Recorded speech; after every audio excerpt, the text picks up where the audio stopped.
Rasa malu adalah pintu menuju kepada kebaikan. Jika kita menganggap itu sebagai jalan transisi menuju kepada perubahan yang kita butuhkan. Tanpa rasa malu dan tanpa penyesalan, Anda hanya akan ngotot pada kebenaran yang Anda pikirkan sendiri. Baik dalam hal relasi dengan manusia, pasangan, maupun dengan Tuhan. Maka saudara-saudari yang terkasih, nggak apa-apa kalau kita itu melihat buku harian kita atau ingat peristiwa-peristiwa di masa lalu yang memalukan. Jangan disingkirkan, jangan dilupakan. Karena barangkali rasa malu itu adalah titik pijak kita untuk berubah. Tanpa rasa malu, tanpa rasa penyesalan di masa lalu, Anda tidak belajar apa-apa untuk melangkah menjadi lebih baik. Saya hari ini berdoa secara khusus untuk Anda dan pasangan Anda, terutama Anda yang sedang bermasalah di dalam hidup rumah tangga. Saya percaya Tuhan tetap mendampingi Anda. Bangsa Israel diampuni berkali-kali oleh Tuhan. Maka Tuhan juga berkenan memperbarui hidup Anda. Satu hal, terbuka pada kehendak baik Tuhan melalui suara-suara yang Anda dengar dari orang lain, dari penasihat, dari kitab suci, atau dari renungan pribadi. Bersyukurlah kepada Tuhan, sebab Ia baik, kekal abadi kasih setianya. Ia membebaskan kita dari musuh kita, kekal abadi kasih setianya. Dalam nama Bapa dan Putera dan Roh Kudus. Amin. Tuhan bersamamu dan bersama rohmu. Saudara-saudari yang terkasih dalam Yesus Kristus, selamat datang dalam perayaan Ekaristi pada hari Jumat Minggu yang ke-19 ini. Marilah kita bersama mempersiapkan hati supaya kita pantas di hadapan Tuhan. Saudara-saudari yang dikasihi oleh Tuhan, para tamu saya maupun ya mungkin disebut konseli lebih tepatnya, yang menginginkan perbaikan dan juga konseling untuk keluarga, biasanya mempunyai persoalan. Dan persoalan biasanya berat. Kenapa? Kalau sudah sampai di keuskupan berarti persoalannya sudah persoalan yang ya boleh dikatakan di atas medium. Ketika orang berbicara mengenai masalah rumah tangganya, biasanya mulai dengan pembelaan diri. Saya paling benar, pasangan saya kurang benar, atau mungkin anak saya nggak bagus, atau mungkin orang tua saya nggak baik. Ketika orang saling membela diri, tidak ada masalah yang dapat diselesaikan kecuali peneguhan bahwa kamu benar. Ketika kita menyalahkan atau kita melihat bahwa ada kesalahan pada diri konseli itu, maka si konseli juga akan dengan pembelaan dirinya akan menegaskan bahwa saya benar, dan saya benar. Tapi saya ingin mengatakan jika mungkin ada salah satu atau salah dua atau beberapa dari antara Anda sedang menyaksikan atau mengikuti perayaan Ekaristi ini, kalau Anda pulang dengan membawa kebenaran atas dasar diri Anda sendiri, maka Anda tidak membawa apa-apa dari konseling itu. Anda tidak membawa apa-apa kecuali Anda ngotot dengan kebenaran yang Anda pikirkan sendiri, karena standar itu hanya Anda punyai, tetapi tidak direstui oleh alam semesta, katakanlah seperti itu. Ketika orang membela diri, dia merasa paling betul, paling benar, dan dia tidak belajar apa-apa dari orang yang menjadi lawan bicaranya. Kalau Anda merasa menang atas pasanganmu, maka pasanganmu itu orang yang belum tentu kalah. Tetapi dia hanya tidak dapat menenangkan hatimu dan membuatmu mendengarkannya. Bukan mendengar, tetapi mendengarkannya. Kebanyakan masalah dimulai dari diri sendiri dan bukan dari orang lain. Karena masalah-masalah yang berat pun dapat ditanggung oleh orang yang satu, tetapi masalah ringan bisa tidak tertanggungkan oleh orang yang lain. Bukan karena Tuhan memberinya lebih berat, tetapi cara berpikir dia menanggapi persoalan di dalam keluarga itulah yang membuat dirinya merasa berat atau tidak apa-apa atau merasa ringan. Sabda Tuhan hari ini yang diskusi bersama dengan orang-orang Farisi mengatakan mengenai perceraian. Apakah diperbolehkan orang menceraikan istrinya? Kalau soal ngomong boleh dan tidak boleh, lalu Tuhan berkata, tidakkah kalian baca bahwa Ia yang menciptakan manusia sejak semula menjadikan mereka pria dan wanita? Dan sebab itu pria akan meninggalkan ayah ibu dan bersatu dengan istrinya sehingga keduanya menjadi satu daging. Artinya, urusanmu adalah urusanmu sendiri. Jangan sampai kamu mengikut-ikutkan orang tuamu. Uruslah dirimu sendiri berdua dengan pasanganmu.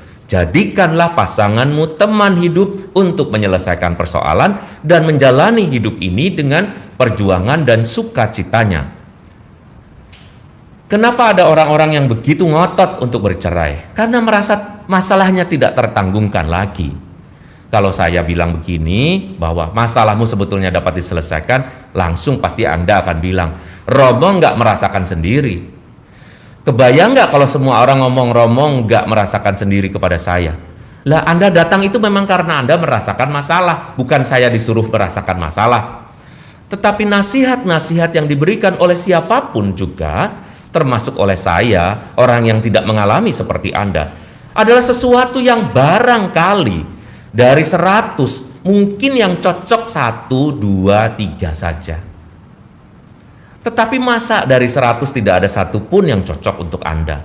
Ketika Anda ngotot Anda paling benar, ketika Anda ngotot bahwa dia yang selingkuh, atau dia yang sudah menodai perkawinan kami, dia yang sudah menjalankan, dan Anda mengatakan bahwa itu paling benar dan Anda sah untuk menyelesaikan masalah ini, maka Anda salah.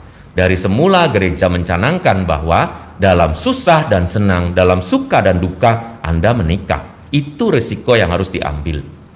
Tetapi karena Anda merasa benar dan standar kehidupan itu ada di dalam pikiranmu sendiri saja, tanpa melihat pendapat orang lain, terutama pendapat gereja, apa kata Alkitab, apa kata orang tua, apa kata pembimbing rohani, maka Anda hanya akan mengikuti pikiran Anda sendiri. Masalah tidak akan menjadi melembut, masalah justru akan menjadi-jadi karena Anda merasa paling benar sendiri. Hal ini pernah terjadi pada masa bangsa Israel, ya. Bangsa Israel, seperti yang sudah saya sampaikan beberapa hari ini, adalah bangsa yang selalu berbuat hal yang memalukan di hadapan Allah. Allah menyebutnya berselingkuh, Allah menyebutnya berzina. Bangsa Israel berzina karena karena mereka itu tidak menyembah Tuhan, tetapi menyembah patung-patung. Lalu mereka juga menghormati dewa-dewi yang sudah sejak semula dilarang. Kalau mengikuti Yahweh, ya ikutilah Yahweh. Tetapi yang terjadi, bangsa Israel juga berselingkuh. Jadi selingkuh itu bukan hanya kepada orang, tetapi juga bisa kepada keyakinan-keyakinan yang tidak diharapkan dalam satu agama. Ketika bangsa Israel berselingkuh, Allah cuma mengatakan, cobalah kamu merasa malu, cobalah menyesal. Jadi mari kita belajar hari ini 2 kata yang barangkali bisa membuatmu sedikit mendengarkan orang lain. Ketika kita merasa paling benar di dunia ini, lihatlah bahwa Anda memerlukan rasa malu, Anda memerlukan penyesalan, Anda memerlukan tidak punya muka, Anda memerlukan rasa sedih, dan Anda memerlukan suatu rasa penyesalan yang sungguh atas apa yang terjadi di masa lalu. Rasa malu adalah pintu menuju kepada kebaikan. Jika kita menganggap itu sebagai jalan transisi menuju kepada perubahan yang kita butuhkan. Tanpa rasa malu dan tanpa penyesalan, Anda hanya akan ngotot pada kebenaran yang Anda pikirkan sendiri. Baik dalam hal relasi dengan manusia, pasangan, maupun dengan Tuhan. Maka saudara-saudari yang terkasih, nggak apa-apa kalau kita itu melihat buku harian kita atau ingat peristiwa-peristiwa di masa lalu yang memalukan. Jangan disingkirkan, jangan dilupakan, karena barangkali rasa malu itu adalah titik pijak kita untuk berubah. Tanpa rasa malu, tanpa rasa penyesalan di masa lalu, Anda tidak belajar apa-apa untuk melangkah menjadi lebih baik.